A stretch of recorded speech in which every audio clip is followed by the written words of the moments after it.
Bueno, estoy en algunas ocasiones, con toda honestidad, muy desafiado, como bien lo saben, en acabar un versículo. Esta mañana terminé un capítulo entero y esta noche vamos a tomar un libro entero. Ese es el libro de Esther. Si me acompaña en su Biblia, el libro de Esther, y este es parte de nuestra serie 12 héroes inconcebibles de la Biblia del Antiguo y Nuevo Testamento. A lo largo de los años hemos visto el libro de Esther aquí en Grace Community Church y hemos descubierto que es un libro maravilloso, maravilloso. Es uno de dos libros en la Biblia en el que el nombre de Dios no es mencionado. El gobernante, quien es presentado en el libro, es mencionado 175 veces. Dios nunca es mencionado. Sin embargo, para cualquier lector del libro que lee con entendimiento, Dios es el personaje principal en el libro. Dios está presentando a sí mismo en maneras sorprendentes, aunque Él no es nombrado. Permítame llevarlo a la historia pasada. Esto va a ser en esta noche algo así como una clase, así que sea paciente. El año fue 480 antes de Cristo. Me encanta la historia, usted lo sabe. El año fue 480 antes de Cristo y un ejército persa enorme marchó con determinación para enfrentar a las fuerzas rebeldes de Atenas y sus aliados griegos. Persia en contra de las potencias griegas. Las fuentes antiguas nos dan el número de los persas en 1,000,000 de soldados. Nuestras fuentes modernas no están seguras y quizás habrían sido cientos de miles. De cualquier manera, Persia está presentando un despliegue militar enorme. Al mismo tiempo, el imperio persa se extendía desde lo que en la actualidad es Libia y África hasta Pakistán en Asia. Fue el imperio más grande en la historia, el segundo gran imperio después del imperio babilónico. Pero hasta donde podemos saber, hubieron unos 50 millones en el imperio persa de ese día. Habían conquistado el imperio babilonio caldeo en el 539 a.C. y los persas se establecieron dominando el mundo del Medio Oriente. Duró durante 200 años antes de que fueran reemplazados por los griegos, quienes más tarde fueron reemplazados por los romanos. Pero inicialmente las regiones de Grecia habían sido conquistadas por los persas bajo Darío, y eso habría sido en el 550 y en adelante. Los ejércitos de Darío habían sido derrotados por los atenienses en la batalla famosa de Maratón en el 490. Darío, enfurecido, estaba determinado en derrotar a sus enemigos griegos. Él acumula un ejército grande, él va de regreso y él va a pagarle a los griegos por ganar la batalla en Maratón, esa batalla famosa en donde un hombre corrió más de 30 kilómetros, y allí es de donde obtenemos la distancia de los maratones del día moderno. Entonces el rey Darío tenía grandes intenciones por satisfacer su sed de venganza. No obstante, él murió antes de que él pudiera cobrar su venganza, y la búsqueda de la venganza recayó en su hijo, el hijo de Darío. Este es un hombre llamado Jerjes. Jerjes, un nombre famoso para gente que conoce la historia, quien vive del 519 al 465 a.C.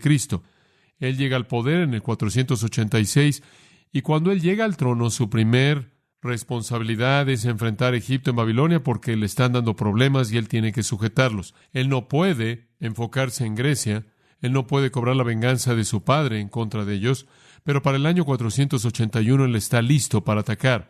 Entonces Jerjes se prepara para vengarse de los griegos por lo que hicieron durante el reinado de su padre. Él prepara un ejército de 250,000 hombres. Ellos están ahí en lo que en la actualidad es Turquía y están esperando órdenes para cruzar a Grecia. Ahora, para cruzar a Grecia van a tener que tener un medio para cruzar, y preparan todos los planes para eso y lo hacen. No obstante, las cosas no salen como Jerjes esperó, y sus ejércitos llegaron a Atenas, saquean la ciudad, pero los griegos en últimas derrotan a los persas y los expulsan para que vayan de regreso a Grecia. Hay algunas batallas muy famosas. La batalla de Termópilas, los 300 espartanos, quizás pueda conocer eso. La batalla de Salamis, en donde la marina persa es completamente destruida por los griegos. Creo que perdieron tanto como 300 de sus naves de guerra. Todo eso simplemente para decir que hay una historia de batalla entre el imperio persa, el imperio mundial que estaba reinando, y los griegos que estaban a punto de tomar posesión del mundo como el siguiente gran imperio. Jerjes pelea repetidamente en contra de los griegos y él tiene cierta medida de éxito, pero más derrota que éxito, hasta que finalmente un hombre llega llamado Alejandro el Grande, quien era un griego, y el imperio persa es derrotado de manera permanente. Y Alejandro el Grande conquista el mundo del Medio Oriente y establece como lo que conocemos como el gran imperio griego. Ahora, ¿qué es lo que todo esto tiene que ver con el libro de Esther? Y hay muchos más detalles acerca de eso, por cierto, en el libro 12 Héroes Inconcebibles. Pero ¿qué tiene que ver eso con el libro de Esther? Bueno, esto es lo que tiene que ver con el libro de Esther. El emperador a quien los griegos llamaron Jerjes, del que he estado hablando, tiene un nombre diferente en persa. Su nombre es Kshayarsha. En hebreo, Ahashverosh. En su Biblia en español, Asuero. Asuero. Y ese es el nombre que usted va a encontrar en el libro de Esther. El libro en el libro de Esther no es ningún otro que Jerjes, el hijo de Darío, quien peleó contra los griegos y en últimas perdió el imperio persa ante el poder de los griegos. Este es el hombre que trató de conquistar Grecia con 250,000 de soldados. Este es el hombre, Asuero, el rey en el libro de Esther, quien es el que se convierte en el gobernante de ese imperio después de la muerte de su padre. Y él es el hombre cuyo corazón es conquistado por esta huérfana judía llamada Esther. Y cuando la oportunidad vino, ella usaría su influencia para salvar a la raza judía del genocidio. Esa es la historia de Esther. Como una mujer, mediante la providencia de Dios, salvó a los judíos del genocidio. El libro tiene su nombre no porque ella no lo escribió, no sabemos quién lo escribió. Quizás Mardoqueo lo escribió, su primo, quizás Esdras lo escribió, quizás Nehemías lo escribió, o algún otro judío que vivía en el tiempo de Esther en Persia. Alguien que entendió la escena persa y alguien que también entendió la cultura judía y tenía un conocimiento detallado de ambas. Pero fuera quien fuera el autor real de la historia es Dios. Detrás de este laberinto que se desarrolla de manera rica se encuentra la providencia divina. La providencia divina. Entonces, comencemos al principio del libro. Puede abrirlo en el capítulo 1. Vamos a movernos rápidamente. El libro abre describiendo el reino expansivo de Asuero y se extiende desde Etiopía, como dije, hasta los bordes de la India, hasta Libia moderna, Pakistán. Él no solo es el hijo de Darío, él es el nieto de Ciro el Grande. Ciro el Grande, el gobernante persa quien decretó que los judíos podían regresar a su tierra después de los 70 años de cautividad. Así es como el libro de Esther comienza. Muchos judíos regresaron a Israel bajo el decreto de Ciro, el abuelo de Jerjes. Regresaron, reconstruyeron la ciudad de Jerusalén, reconstruyeron el templo, el segundo templo, se restablecieron a sí mismos en la tierra. No obstante, hubo un gran número de esos judíos que habían sido exiliados a Babilonia, que permanecieron ahí, se establecieron, se esparcieron, proliferaron y estuvieron dispersos a lo largo y a lo ancho de ese imperio persa. Varios años habían pasado en el reinado de Asuero Jerjes. El libro de Esther abre cuando él llama, esto es el rey, llama una cumbre en la ciudad capital de Shushan o Susa, como es llamada. Esto ocurrió en el 483 a.C. Y esta es una junta estratégica de planeación de guerra, una sesión para planear la guerra en 6 meses. ¿Y en qué consiste esto? El rey va a hacer sus preparativos finales para la invasión de Grecia, de la que le conté, la cual no tuvo éxito. Pero él va a hacer sus planes. Él tiene confianza en su capacidad de derrotar a Grecia, confianza en que sus fuerzas militares van a ser triunfales. Entonces, él termina la cumbre de 6 meses de planeación militar con un banquete de 7 días.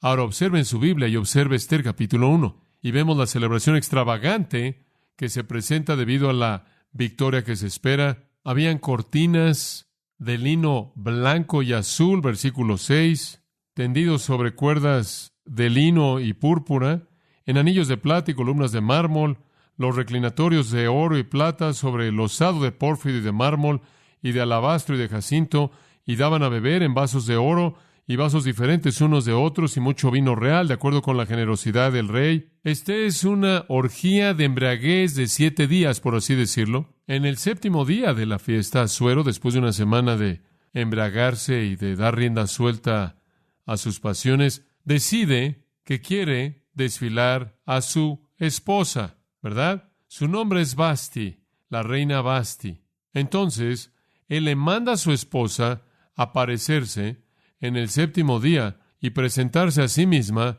en su atuendo real. Bueno, de manera sorprendente, ella dice: no voy a venir a tu fiesta. Evidentemente preocupado porque la dignidad de ella pudiera mancharse cuando ella apareciera ante una multitud primordialmente de hombres. Ella no va. Algunos han sugerido que ella quizás estaba embarazada con su hijo, un hombre llamado Artajerjes, conocido en la historia.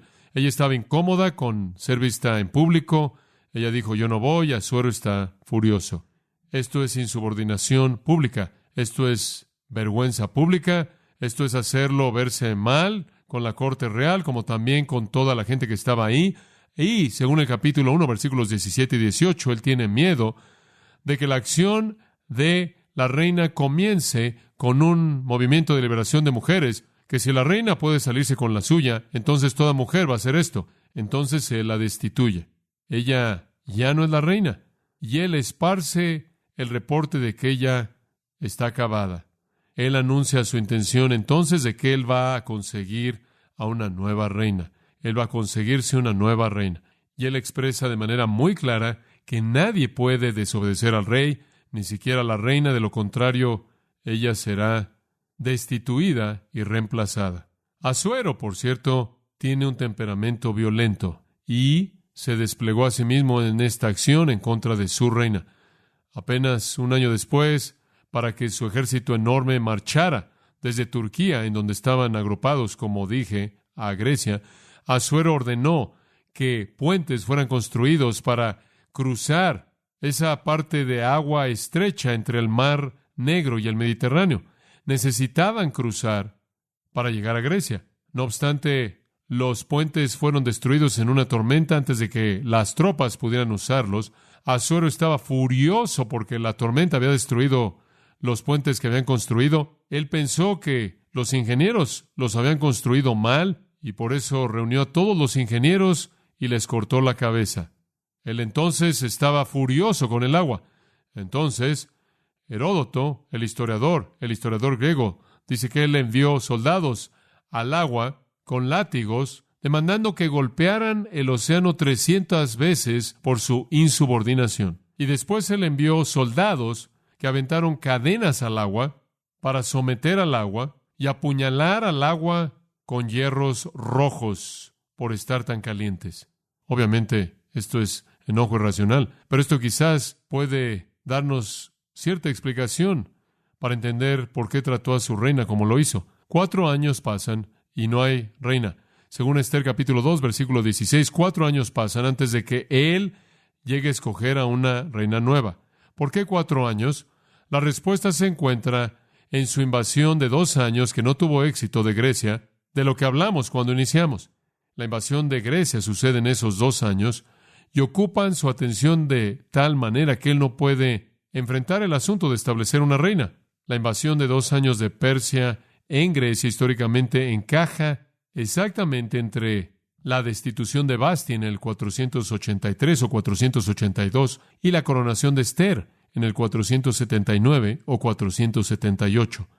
Finalmente, él está tan frustrado por su incapacidad de conquistar a Grecia que él regresa a casa después de 2 años de esfuerzo. Y él decide que debido a que la guerra va tan mal, él necesita una distracción. Y la distracción será escoger a una reina nueva. Observe el capítulo 2, versículos 1 al 4. Pasadas estas cosas, sosegada ya la ira del rey Asuero, se acordó de Vasti y de lo que ella había hecho y de la sentencia contra ella.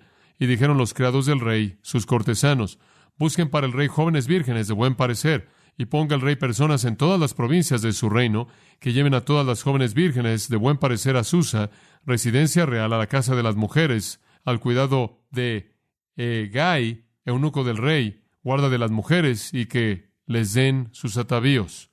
Ese es un harén, en caso de que usted lo estuviera sospechando. Y la doncella que agrade a los ojos del rey, reina en lugar de Vasti. Esto agradó a los ojos del rey. y lo hizo así. Muy bien, este va a ser un certamen de belleza a nivel de todo el imperio, y en cierta manera podemos hacer la suposición general de que si habían 50 millones de personas en el imperio persa, habían 25 millones de mujeres de donde escoger. 25 millones, esa es la escena. En ese punto, el texto bíblico nos presenta a las dos personas principales en la historia, dos personas judías que son primos. También viven en la ciudad de Susa. Son descendientes de los cautivos judíos originales que fueron tomados por Nabucodonosor en la cautividad babilónica. Fueron traídos a Babilonia un siglo antes, o sus padres debería decir, traídos un siglo antes, alrededor del 597 y en adelante. El mayor de los dos es un hombre llamado Mardoqueo, y él tiene unos 15 años más que su prima joven, una huérfana llamada Esther. Versículo 7 dice que los padres de ella murieron cuando ella era muy joven y entonces Mardoqueo la había criado. Entonces aquí, en medio de 50 millones de personas en el imperio persa, están estas dos personas judías. Su nombre en hebreo es Adasa y significa mirto, arrayán, una planta. Su nombre persa, Esther, podría estar relacionado con Ishtar, uno de los dioses de Babilonia, y también podría ser debido a su similaridad, la palabra persa para estrella, estrella. Entonces ella pudo haber sido nombrada estrella, o ella pudo haber sido nombrada según la diosa babilónica Ishtar, quien simplemente resultaba ser la diosa del amor. Ese no fue su nombre judío, pero a los judíos en el exilio se les dieron nombres persas, como Daniel y sus tres amigos, cuyos nombres originales fueron Azaría, Misael y Ananías, pero se convirtieron en Meshach, Sadrach y Abed-nego, nombres babilónicos. Esa fue una costumbre. Ahora el texto bíblico, observa el capítulo 2, versículo 7, dice que resulta que esta virgen joven, Esther, era de hermosa figura y de buen parecer. De hermosa figura y de buen parecer. Ella no fue pasada por alto por parte de los oficiales del rey, entonces ella fue incluida en el grupo que debía ir al palacio y vivir en el harén con las concubinas y participar en el certamen para la reina. Josefo, el historiador, dice que hubieron 400 vírgenes que fueron llevadas al palacio. 400. Eso fue de la cantidad de mujeres que vieron al principio. Lo redujeron a las 400 mujeres más hermosas y fueron llevadas al palacio porque iban a estar ahí durante un año y se les iba a permitir trabajar en cierta manera en sí mismas por un año, y en algún punto, cuando se acabara ese año, serían presentadas al rey y él podía seleccionar. Una de ellas sería elevada para ser la reina. Ellas habrían tenido un año de preparación, lo cual parece innecesariamente largo como para prepararse, pero no sé exactamente todo lo que habrían hecho. Un año para embellecerlas. Debían verse lo más hermoso posible, debían oler lo mejor posible, debían usar incienso, cosméticos, debían preparar su piel, debían preparar su cabello, debían desarrollar fragancias agradables, debían recibir instrucción especial acerca del protocolo en la corte, cómo debía usted actuar en la corte imperial y todas las expectativas que eran para alguien que estaba cerca de la realeza. Y esta preparación intensiva debía llevarse a cabo durante 12 meses. Y al final de esos 12 meses, cada una de estas 400 mujeres tendría una oportunidad de impresionar al rey para que fuera seleccionada como reina. En el momento, ella entonces se arreglaba con las joyas y la vestimenta que ella deseaba y ella era presentada al gobernante. El día después de su presentación, ella regresaba al grupo, de regreso al grupo de damas que estaban esperando, otras concubinas, miembros del harén real, hasta que el rey había visto a las 400 y había seleccionado. Esther probablemente está en sus 20. Ella ha completado la orden de un año y ha llegado su turno para aparecer delante de Asuero. Capítulo 2, versículo 16. Fue pues Esther llevada al rey Asuero a su casa real en el mes 10, que es el mes de Tebet, en el año 7 de su reinado. Y después esto, y el rey amó a Esther más que a todas las otras mujeres. Ella debió haber sido una dama muy especial, porque después de que usted ha visto a cientos En cierta manera ya todas son borrosas. ¿Cómo es que usted sobresale en medio de cientos y halló ya gracia y benevolencia delante de él más que todas las demás vírgenes, y puso la corona real en su cabeza y la hizo reina en lugar de Vasti? Hizo luego el rey un gran banquete a todos sus príncipes y siervos, el banquete de Ester, y disminuyó tributos a las provincias, e hizo y dio mercedes conforme a la generosidad real. Esto es como un cuento de Cenicienta. Ester le robó el corazón al rey. Ester se convirtió en su reina. Una huérfana judía oscura, una hija de un pueblo exiliado, un pueblo conquistado, es exaltada a la posición más elevada que alguna mujer podía tener en el mundo entero en ese entonces. Esto no es coincidencia. Hay un poder que está operando aquí que es mayor que Asuero, ¿verdad? Hay un poder que está operando providencialmente, dirigiendo sus propios propósitos mediante los afectos del emperador. Algo que es significativo a lo largo del proceso entero es que Ester mantiene en secreto su identidad judía. Mardoqueo le dijo que hiciera eso porque había mucho antisemitismo en el imperio persa. Usted puede ver eso en el capítulo 4, versículo 6. Ester revelaría que ella era judía, pero solo en el tiempo más importante y necesario. Entonces Ester fue escogida para ser la reina. Ella ha ido de ser una niña pequeña, judía, huérfana, a ser la reina, y es impulsada por su belleza física y su atractivo. Poco tiempo después de que Ester es coronada, y aquí es en donde la historia se vuelve fascinante, su primo Mardoqueo está sentado a la entrada del palacio. Él está ahí en el palacio. ¿Por qué cree usted? ¿Quién crió a Ester? Mardoqueo. Él está preocupado por ella. Y entonces él está ahí, cerca del palacio, para oír lo que pudiera oír de ella y acerca de ella. Y mientras que él está ahí cerca del palacio, el versículo 21 nos dice, se enojaron Bigtán y Teres, 2 eunucos del rey de la guardia de la puerta, y procuraban poner mano en el rey Asuero. Él oye de una trama por matar al rey. Estos eran oficiales reales que cuidaban las habitaciones privadas del rey. Tenían acceso a él y podían matarlo rápidamente. Estaban enojados, quizás estaban enojados debido a lo que él le había hecho a Vasti, fuera lo que los había hecho enojar. Estaban tramando quitarle la vida, y Mardoqueo resulta estar ahí para escuchar esto. Esto nos indica que Mardoqueo estuvo en lugares en el palacio que habrían estado limitados, prohibidos para el acceso de la mayoría de la gente, y que de alguna manera él había podido llegar a un lugar en el palacio en donde él podía escuchar conversaciones como esta, lo cual es una buena indicación de que él pudo haber tenido alguna posición oficial de prominencia en el gobierno imperial. Quizás Ester le había conseguido esto. Cuando él supo de la trama en contra del rey, él lo reportó inmediatamente. Cuando Mardoqueo entendió esto, lo denunció a la reina Ester, y Ester lo dijo al rey en nombre de Mardoqueo. Se hizo investigación del asunto y fue hallado cierto. Por tanto, los 2 eunucos fueron colgados en una horca. Y escuchen esto. Y fue escrito el caso en el libro de las crónicas del rey. Los persas mantuvieron registros absolutamente de todo. Esa es la razón por la que conocemos tanto de su historia. Y los cronistas del rey registraron lo que había sucedido.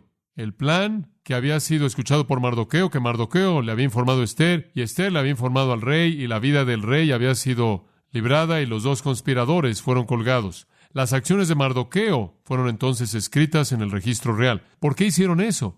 ¿Por qué ese tipo de cosas necesitaban ser recompensadas? Y los reyes sabían eso. La lealtad necesitaba ser recompensada tanto como la deslealtad necesitaba ser castigada. Y en un día futuro, llegaría un tiempo cuando este hombre sería recompensado por salvar la vida del rey. Como todos los monarcas antiguos, Asuero fue cuidadoso en honrar y recompensar a aquellos que le demostraron lealtad. Así es como él aseguró ese tipo de lealtad. Y para poder hacer eso y hacerlo bien, mantuvieron un registro de actos de valor y servicio especial prestado al monarca. Ahora, todo eso es el capítulo 2. Usted llega al capítulo 3 y a usted se le presenta el siguiente personaje principal en el libro, el cual es un hombre llamado Amán. Amán. Este es un hombre que había sido exaltado por el rey, un hombre capaz, un hombre persa, un hombre que había sido elevado por encima de otros príncipes y otros oficiales reales. Pero hay algo muy interesante acerca de este hombre, y esto es clave para la historia entera. Él era un agageo. Dice eso en el 3:1 al 10, lo dice de nuevo en el capítulo 8, lo dice de nuevo en el capítulo 9. Dice, Amán el agageo, Amán el agageo. Continúa repitiendo eso. Ese no es un detalle pequeño. Es el origen del odio de Amán hacia Mardoqueo y su odio hacia los judíos. Para entender por qué es importante saber que él era un agageo, regresemos un poco. Regresemos 1000 años o casi 1000 años al éxodo de Egipto. Los israelitas salen de Egipto alrededor del 1445 a.C., entonces casi unos 2000 años antes, y son atacados en el capítulo 17 de Éxodo por los amalecitas. ¿Se acuerda de ese nombre? Los amalecitas los atacaron. Los amalecitas son descendientes de Saúl, el que vendió su primogenitura. Debido a que los amalecitas atacaron a los judíos, Dios maldice a los amalecitas, y la maldición de Dios en Deuteronomio 25 dice, un día van a quedar extinguidos. Dios pronuncia una maldición sobre los amalecitas. Dios, el Dios de Israel, pronuncia una maldición sobre los amalecitas. 4 siglos después, el rey Saúl conquista a los amalecitas. Usted recuerda la historia en 1 de Samuel, y él captura a su rey, y su nombre es Agag, el rey amalecita. Saúl debía matar a Agag, pero no lo hizo. Él lo dejó vivir. Y Saúl provocó el desagrado del Señor, y por eso y por otras cosas que él hizo que desagradaron al Señor, el trono le fue quitado de su familia, y el profeta Samuel entró, y usted recuerda lo que el profeta Samuel hizo con Agag. 1 de Samuel 15, él lo hizo pedazos. Amán era un agageo. Y aunque casi un milenio había pasado desde la maldición, y cientos de años habían pasado desde que Agag había sido matado, Amán conocía la historia de su familia, y él sabía que fue un hombre judío, un profeta judío, llamado Samuel, quien había hecho pedazos a su ancestro real. Para empeorar las cosas, Mardoqueo es un descendiente de Cis. Capítulo 2, versículo 5. Cis es de la tribu de Benjamín, y Benjamín es la línea de Saúl. Ellos conocían su historia. Había una enemistad profundamente arraigada entre los descendientes de Saúl y los descendientes de Agag, por razones obvias. Y aunque casi 550 años habían pasado, tanto Amán como Mardoqueo, Amán el agageo, Mardoqueo el benjamita, no habían olvidado la enemistad tribal que era tan antigua. La hostilidad termina en una erupción en el capítulo 3. Observe el versículo 2. Vamos a leer el versículo 2 y después al versículo 5 y 6. Y todos los siervos del rey que estaban a la puerta del rey se arrodillaban y se inclinaban ante Amán, porque así lo había mandado el rey. Él había sido exaltado a una posición tan elevada que todo mundo tenía que postrarse ante él. Pero Mardoqueo ni se arrodillaba ni se humillaba.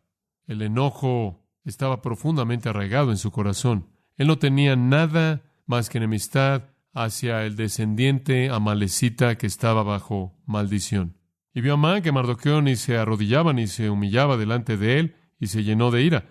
Pero tuvo en poco poner mano en Mardoqueo solamente, pues ya le habían declarado cuál era el pueblo de Mardoqueo, y procuró Amán destruir a todos los judíos que había en el reino de Asuero, al pueblo de Mardoqueo. Él decidió que él no nada más podía matar a Mardoqueo.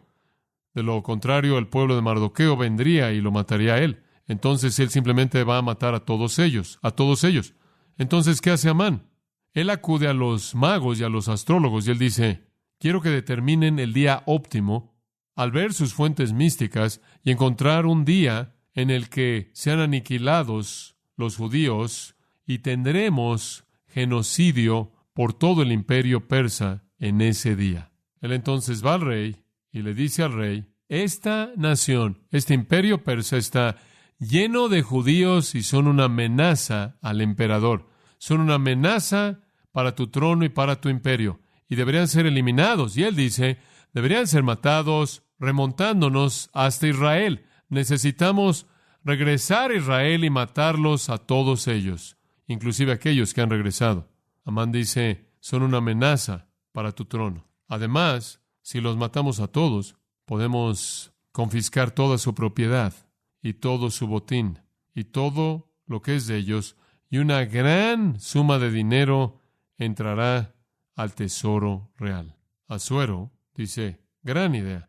Le entrega su anillo para firmar a Amán, para que Amán pueda colocar el sello de ese anillo en documentos que autorizarán el genocidio para los judíos. Amán busca hacer esto rápidamente, envía un decreto real, lo envía por todo el imperio, y lo hicieron como el Pony Express. Un caballo cabalgaba lo más lejos que podía cabalgar con el mensaje, otro caballo, otro jinete va de ahí, y el reporte se esparció por todos lados rápidamente con caballos frescos y jinetes frescos por todas las partes del imperio persa, y una fecha había sido establecida. Observe el versículo 13 de Esther 3.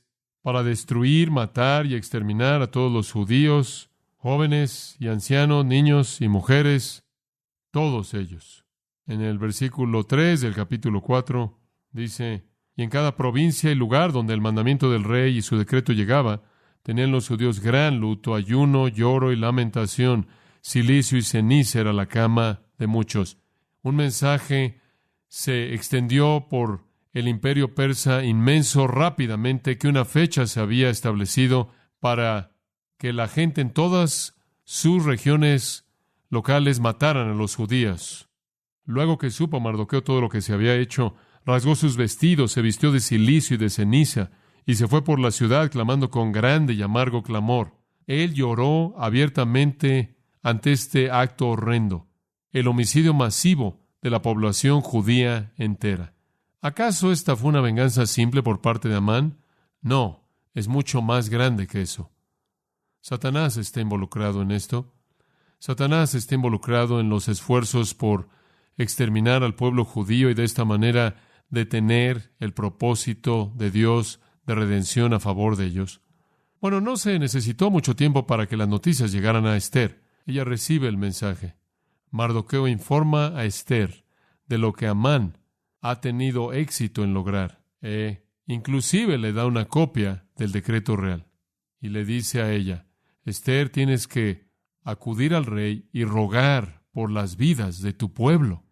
¿Es lo suficientemente simple? No tan simple. En Persia, nadie, incluyendo la reina, acudía al rey sin una invitación personal. Cualquier persona que se atreviera a entrar a la presencia del rey sin ser invitado podía ser matado ahí de manera inmediata. Esther no solo habría estado rompiendo el protocolo real, sino que ella habría estado arriesgando su vida. Observa el capítulo 4, versículo 11.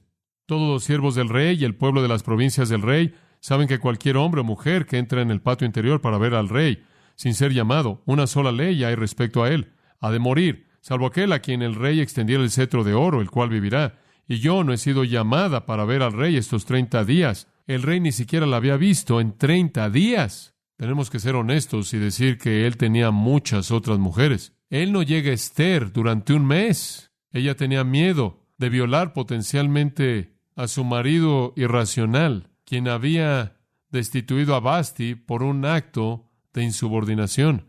Y Mardoqueo estaba colocando a Esther en una posición en la que ella podía perder su vida. Bueno, Mardoqueo regresa y llama a la valentía. Observe los versículos 13 y 14. Capítulo 4, versículos 13 y 14, versículos famosos. No pienses que escaparás en la casa del rey más que cualquier otro judío. Mardoqueo le advirtió a su prima real: mira, estás muerta si lo haces, estás muerta si no lo haces. Van a descubrir que eres judía y vas a terminar muerta si no haces nada. No creas que vas a escapar, porque si callas absolutamente en este tiempo, respiro y liberación vendrá de alguna otra parte para los judíos. Mas tú y la casa de tu padre pereceréis. Y quién sabe si para esta hora has llegado al reino. Mas tú y la casa de tu padre pereceréis. Confianza maravillosa, ¿verdad? En las promesas de Dios. El pacto de Dios con Israel de bendecir y sustentar y preservarlos. Mardoqueo dice: mira, Dios los librará de otra manera, pero tú no sobrevivirás. Y después él dice esta frase famosa: y quién sabe si para esta hora has llegado al reino. Él afirma la soberanía divina. Él afirma su confianza en la revelación de Dios de que Él preservará a su pueblo.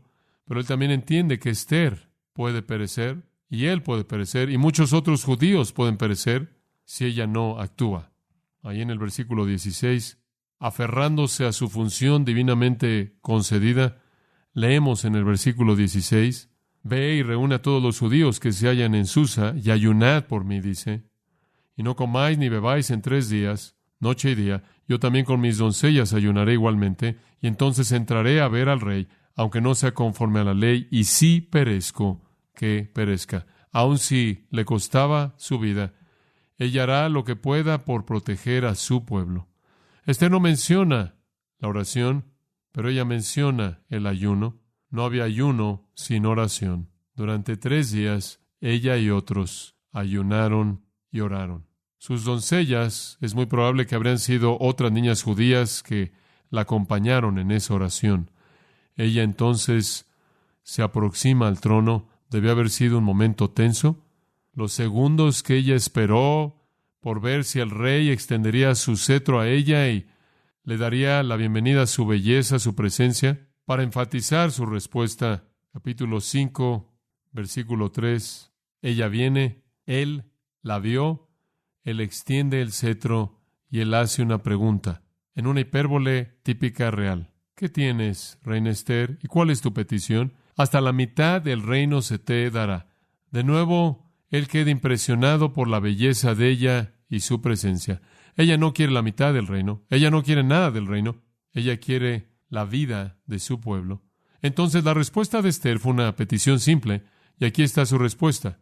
Ella le pide a Asuero que organice un banquete para Amán y uno para ella más tarde ese día. Bueno, él tuvo que hacer lo que él ofreció hacer. Ella no pidió la mitad del reino. Ella pidió un banquete para Amán, el rey, la reina y Amán. Esther 5, vea los versículos 5 al 8. Entonces el rey y Amán fueron al banquete que Esther había preparado, el banquete de vino. El rey le dijo a Esther, ¿cuál es tu petición? Te será concedida. Hasta la mitad del reino te será hecha. Entonces respondió Esther y dijo, mi petición y mi demanda es esta.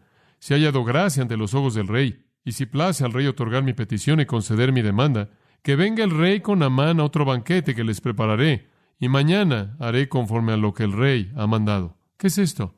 Este es el banquete número 1. Él dice, muy bien, estamos aquí. Estamos en el banquete, Amán está aquí, yo estoy aquí. Aparentemente la idea era hablar de la verdad acerca de lo que Amán estaba tramando, mientras que él estaba ahí enfrente del rey. Algo sucedió, el tiempo no fue el correcto. Y ella dijo, muy bien, aquí está mi petición. ¿Podemos hacerlo otra vez mañana? Fuera cual fuera la razón, el tiempo no era el correcto. Ella dijo, reunámonos mañana y tengamos otro banquete. Ahora a Amán le encantó esto. Un banquete con el rey y la reina, un banquete privado con el rey y la reina, encajan en su egoísmo muy bien. Amán dejó la fiesta teniendo confianza en sí mismo y su mérito.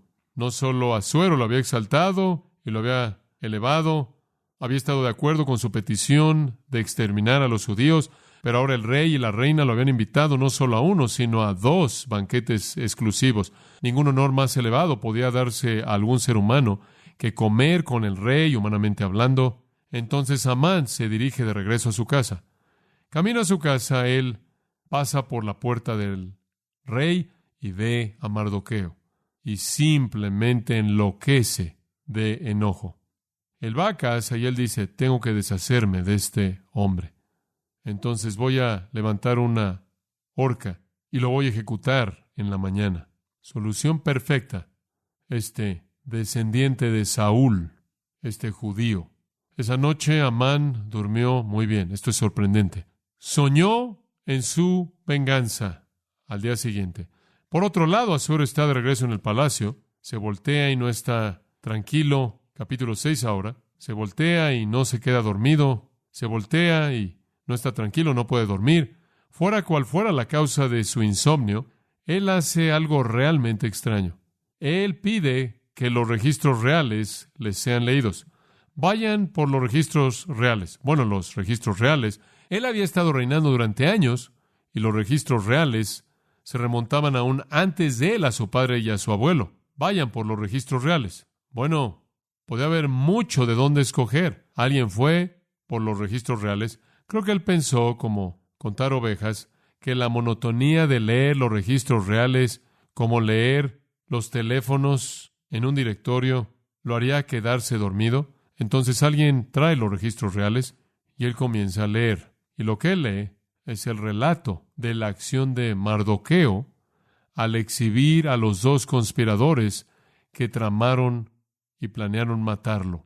Estaba en el registro real.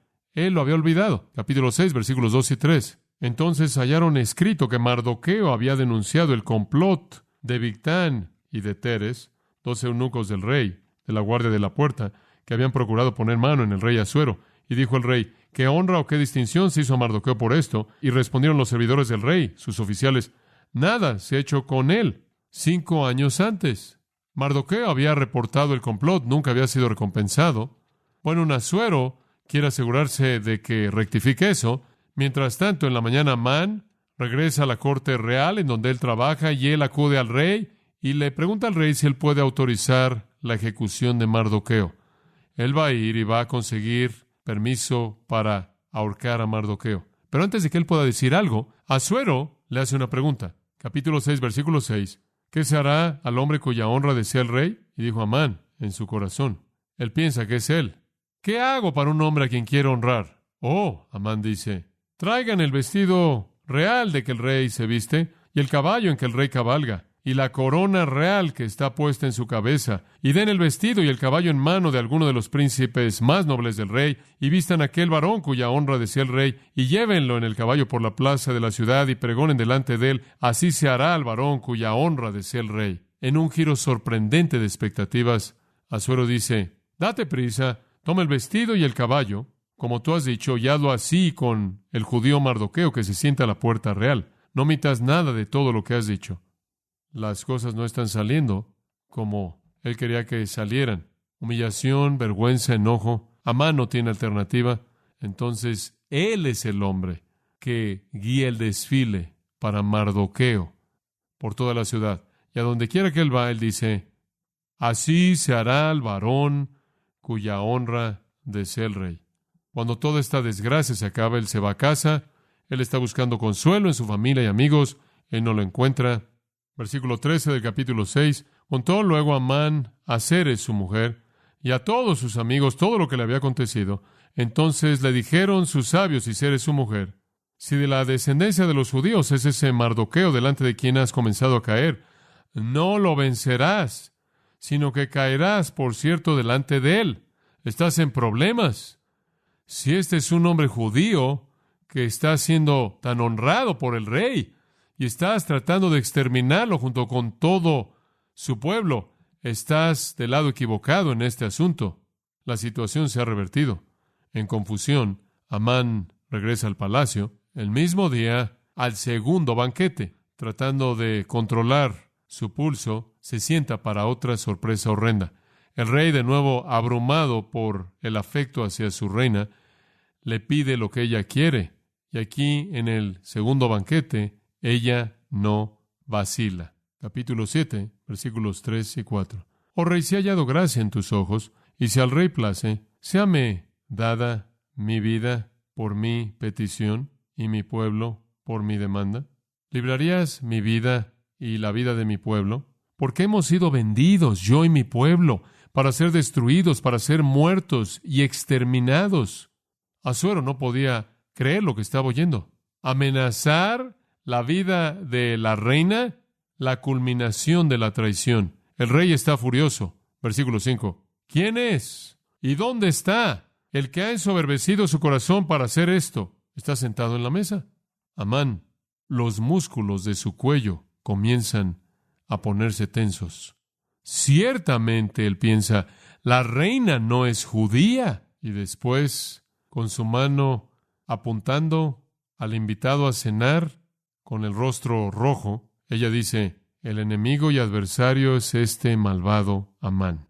Lo único que puedo decir, el rey está enfurecido. Se levanta, sale caminando rápidamente al jardín del palacio.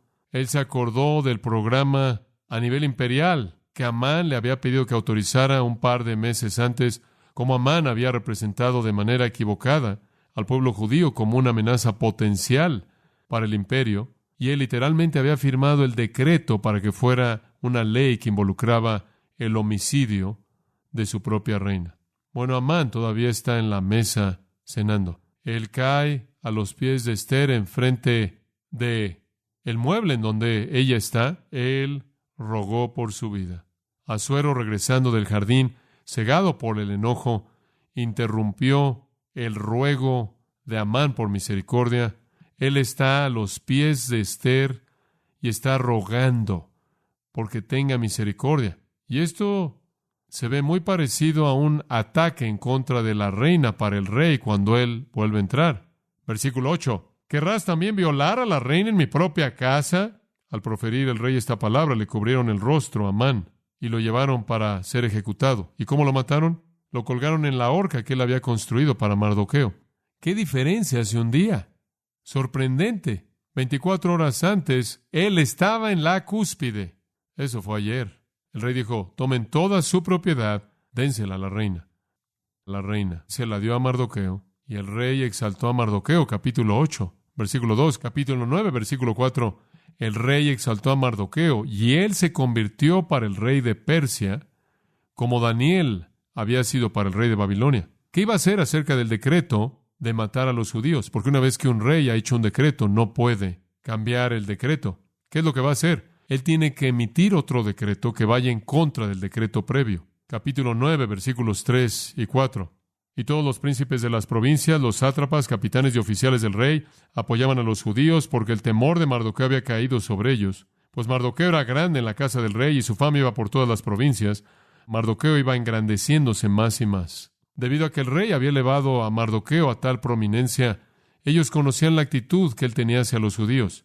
Y el reporte ciertamente se habría extendido acerca de que también la reina era judía. Él emitió un decreto de que los judíos podían defenderse a sí mismos en contra de cualquier esfuerzo por quitarle sus vidas. Ellos podían prepararse para ese día que había sido establecido. Él no podía anular el establecimiento del día, pero él le podía decir a la gente, no tienen que hacerlo. Y los judíos pueden defenderse a sí mismos. El día vino, el día terrible, 7 de marzo del 473 a.C., los judíos se defendieron a sí mismos, hubieron ataques, hubieron muertes. Más de 75,000 de los enemigos de los judíos fueron matados conforme los judíos se defendieron a sí mismos y el rey los respaldó. Fue un día para recordar, pero no por la razón que Amán había pensado. Ese gran día, 7 de marzo del 473 a.C., estableció un festival que los judíos celebran en la actualidad. Lo celebran en ese tiempo del año, cada año, aquí en la misma calle, en la sinagoga judía. Es llamado la fiesta de Purim, P-U-R-I-M. Purim es de la palabra hebrea para suertes, porque Amán echó suertes para determinar el día en el que él exterminaría a los judíos. Y entonces tomaron la palabra para suertes y la usaron para identificar esa fiesta. Es una fiesta o festividad de triunfo, celebración, el cuidado de Dios. Escuche Ester 9, 23 al 28. Y los judíos aceptaron hacer, según habían comenzado, lo que les escribió Mardoqueo, porque Amán, hijo de Hamedata Agageo, enemigo de todos los judíos, había ideado contra los judíos un plan para destruirlos, y había echado pur, que quiere decir suerte, para consumirlos y acabar con ellos. Mas cuando Ester vino a la presencia del rey, él ordenó por carta que el perverso designio que aquél trazó contra los judíos recayera sobre su cabeza y que colgaran a él y a sus hijos en la horca. Por esto llamaron a estos días Purim, por el nombre Pur, y debido a las palabras de esta carta y por lo que ellos vieron sobre esto y lo que llevó a su conocimiento, los judíos establecieron y tomaron sobre sí, sobre su descendencia y sobre todos los allegados a ellos, que no dejarían de celebrar estos 2 días, según está escrito tocante a ellos conforme a su tiempo cada año, y que estos días serían recordados y celebrados por todas las generaciones, familias, provincias y ciudades, que estos días de Purim no dejarían de ser guardados por los judíos y que su descendencia jamás dejaría de recordarlos. Y hasta el día de hoy esa es una celebración de 2 días, de festividades, de regocijo, de compartir alimento, de entregar regalos, una festividad memorial, conforme los judíos celebran el hecho de que fueron librados de ser exterminados. Mucho tiempo después de que Amán fue ahorcado, Mardoqueo y Ester continuaron floreciendo en la casa real del rey Asuero. El rey exaltó a Mardoqueo hasta que fue segundo al mando y continuó amando a su reina. En contra de toda la situación hostil, Esther, Mardoqueo y los judíos habían sido librados, y no solo librados, sino elevados. Elevados. Esther 10, versículo 3. Porque Mardoqueo el judío fue el segundo después del rey Asuero, y grande entre los judíos, y estimado por la multitud de sus hermanos, porque procuró el bienestar de su pueblo y habló paz para todo su linaje. Es una historia sorprendente. En este punto la llevamos a una conclusión. ¿En dónde está Dios en el libro de Esther? Bueno, el héroe real en la historia, el poder real detrás de la historia, nunca es mencionado, pero es Dios. Su mano de providencia es manifiesta en cada detalle, por insignificante que sea. Su presencia es visible aquí de una manera más poderosa y dominante que quizás cualquier otra historia de esta complejidad en las Escrituras, aunque Él nunca es mencionado. Su providencia está operando al filtrar a 25 millones de mujeres a una judía, seleccionada para ser reina. Su providencia es demostrada en Mardoqueo, estando en un lugar en donde él podía oír un complot y advertir al rey. Su providencia, su poder, su soberanía que supervisa y controla todo, puede ser vista en la noche en la que el rey no puede dormir y decide leer el registro real, y a partir de ahí, de todo lo que podía haber sido leído a él, lo que le he leído tiene que ver con que Mardoqueo no fue recompensado, e inclusive el tiempo de Amán es perfecto en los propósitos de Dios. La mano invisible de Dios es evidente en todos lados, en todos lados. La ausencia de Dios aquí es, creo yo, intencional. Es una estrategia ingeniosa por parte del escritor para llevar al lector a pensar profundamente acerca de cómo las circunstancias de la vida son ordenadas según el propósito divino. Estas no son coincidencias, son demasiadas. Esto no es al azar. Hay un diseñador, hay un coordinador, hay un poder detrás de todo esto. Dios literalmente ruge como un relámpago a lo largo del libro de Esther. No hay milagros en el libro de Esther, pero todo es un milagro de providencia divina. Gente, lugares, tiempos, acciones. Es más que milagroso. No Amán, no Satanás usando Amán, pudieron destruir al pueblo de Dios. No pudieron poner un fin a las promesas abrámicas y davídicas, a las promesas de la preservación de la nación para la venida del Mesías y la salvación definitiva de Israel. Nadie, sin importar cuántos se esfuercen por intentar destruir al pueblo de Dios y el propósito de Dios, puede tener éxito porque el pacto de amor de Dios hacia Israel será cumplido. Está siendo cumplido. Y el mensaje para usted es este. Mientras que usted está viviendo la vida y tratando de asegurarse de que arregle todos los pequeños pedazos en su vida, entienda esto, que está por encima, arriba y abajo de su vida, un arquitecto divino ordenando todo detalle. Y si usted le pertenece a Él y está en el pacto de su amor, Él está cumpliendo su voluntad perfecta. Y usted puede descansar en eso. Usted puede descansar en eso. El Señor todavía está en el trono. Estos son tiempos desafiantes, días desafiantes en los que vivimos. Usted puede llegar a turbarse bastante por la manera en la que las cosas están sucediendo. La manera en la que las cosas están sucediendo en el mundo es caótica, desconcertante, turbulenta, molesta, aflige, en ciertas maneras aterradora. No es así en el reino. El arquitecto divino está ordenando nuestras vidas, aquellos de nosotros que le pertenecemos y estamos en amor de pacto con Él. Él está ordenando nuestras vidas para su gloria eterna, cada parte de ellas. Cuán maravilloso vivir en esa confianza. Amén. Oremos. Padre, estamos tan alentados por la historia sorprendente que hemos oído en esta noche. Tan agradecidos porque tú eres el mismo Dios hoy de lo que fuiste en ese entonces. Que todas las cosas están siendo usadas por tu poder para nuestro bien y tu gloria eterna. Esto es para aquellos que te aman y son llamados según tu propósito. Te damos gracias porque no vivimos en un mundo de acontecimientos al azar, sino que nuestros pasos son ordenados por el Señor. Que tú tienes un plan que está desarrollándose para nosotros en cada detalle, que encaja en tu propósito soberano. Cuán maravilloso es saber eso y que nos está llevando de manera inevitable a la gloria, al cielo. Gracias por esta gran revelación que quita todo el temor y la duda y el cuestionamiento de la vida. Y vivimos y descansamos en paz en tu providencia soberana. Oramos en el nombre de Cristo. Amén.